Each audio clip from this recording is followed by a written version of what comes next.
तर इम्तियाज जलील यांच्यासह नगरसेवकांची चौकशी करा। भाजपा आमदार गोपीचंद पडळकर यांनी ही मागणी केली आहे। एमआयएम आणि दहशतवादी संघटनांमध्ये फरक नाही, मंत्री नितेश राणेंनी एमआयएमवर हल्लाबोल केलाय।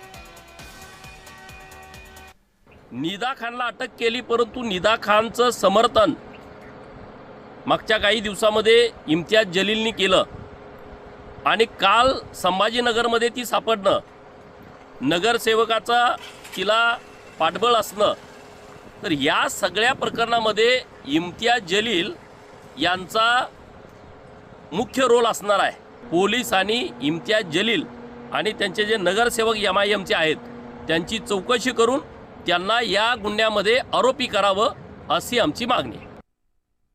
की ही एमआयएम नावाचे हा जे काही राजकीय पक्ष आहे ती एक दहशतवादी संघटना आहे। PFI, ISI, अल कायदा हे त्याच्यामध्ये आणि एमआयएम मध्ये काहीच फरक नाहीये, कारण का ते लोक पण जिहादच पसरवतात। याच्या अगोदर पण मुंब्राची ती कॉर्पोरेटर तिची पण पार्श्वभूमी कोणाला माहित नाही म्हणून तिचं नगरसेवकचं पद गेलं, ती पण एमआयएमचीच होती। आता हे पण एमआयएमच्याच लोक ह्या जिहाद पसरवणाऱ्या लोकांना आशीर्वाद देत आहेत। म्हणजे नेमकं तो राजकीय पक्ष विधायक आणि सामाजिक कामं करण्यासाठी आहे की जिहाद्यांना आश्रय देण्यासाठी आहे?